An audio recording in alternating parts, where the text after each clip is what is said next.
북한에 거주하는 자녀들이 남한에 있는 아버지가 남긴 유산 196억 원을 상속받은 사실이 뒤늦게 알려졌습니다. 월남한 아버지의 재산을 북한 남매가 어떻게 물려받을 수 있었는지, 친자 확인은 어떻게 가능했는지 따져보겠습니다. 자, 김자민 기자, 북한 남매가 남한에 어떻게 이렇게 많은 재산이 있다는 걸 알게 됐습니까? 네, 6.25 전쟁 중 월남하의 사업가로 성공한 A씨는 북에 두고 온 아들과 딸을 수소문했고 이들은 서로의 생존을 확인했다고 합니다.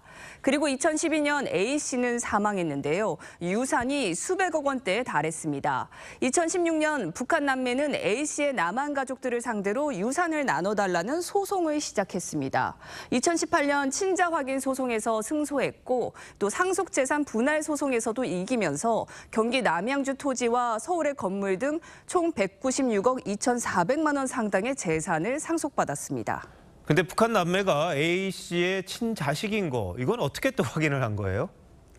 네, 당시 친자 확인 소송 재판에 증거 자료로 제출된 동영상에서 이 아들 B씨는 상속 문제로 저는 지금 머리카락을 뽑고 있습니다라고 말했다고 합니다. 브로커가 북한에서 B씨가 머리카락을 뽑는 과정을 촬영하고 또 이를 중국을 거쳐 한국으로 갖고 온 것으로 알려졌는데요.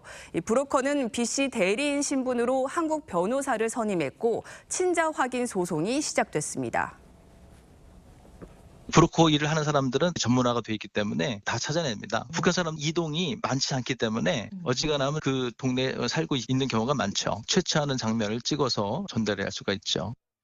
자, 돈이 엄청나요. 196억 원인데 이 돈이 그럼 북한으로 가게 됩니까? 네, 현실적으로 불가능합니다. 지난 2012년 시행된 남북가족특례법에 따라 북한 주민이 한국 법원에서 친생자로 인정받으면 재산을 물려받을 수 있습니다. 그런데 이 법은 상속재산이 북한으로 유출되는 것은 막고 있습니다. 군사 용도 등으로 전용될 우려 때문인데요. 그래서 상속재산은 법원이 선임한 재산관리인이 보존합니다. 유산을 받지 못하면 자녀들에게는 아무 의미가 없지 않습니까? 그런데 이렇게 복잡한 절차를 거쳐서 소송까지 하는 그런 이유가 있는 겁니까? 네, 북한 주민이 상속 재산을 직접 관리하려면 법무부 장관의 허가가 있어야 하는데 지금까지 허가가 난 적은 단 한 차례도 없습니다. 북한 주민이 남한 부모의 재산을 상속받으려면 탈북하거나 통일이 되지 않는 한 어렵지만 일단 재산권을 확보하려는 시도로 보입니다.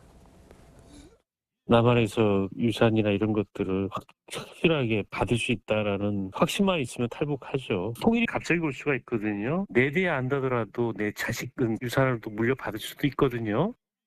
네, 이런 소송이 이제 이겨다 보니까 비슷한 것들이 또 계속 이어지지 않을까 싶은데 북한으로 돈이 안 간다는 것만 해도 그나마 다행이다 싶기도 합니다. 김자민 기자, 잘 들었습니다.